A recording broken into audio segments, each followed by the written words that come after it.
Today's 2-minute tip is not so much from a book, but about a book, in particular, writing Be a Great Manager Now.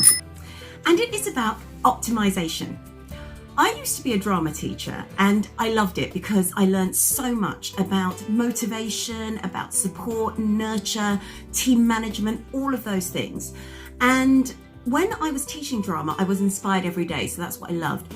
But in particular, one thing I know I always did, as well as teaching drama, in other words, upstage, downstage, and so on, I also taught teamwork, discipline, commitment, presentation skills, confidence building, line learning even, memory.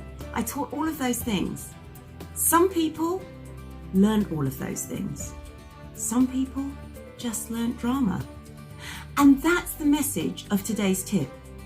Always optimize every single thing you do, because everything you do is a learning experience. Whether it's a positive one or a negative one, you can still learn something from it. So where does that leave Be a Great Manager Now?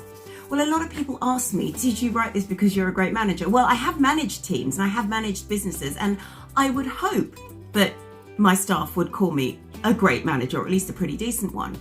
And I do practice what I preach in the book. But a lot of this book has come from my learning through working under managers that I haven't liked, that I haven't appreciated, and actually thinking, what could I do differently?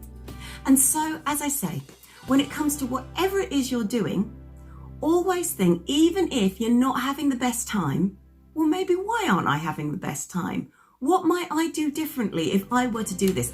And it doesn't mean if you weren't having the best time fishing, say, that you would ever want to organise a fishing trip.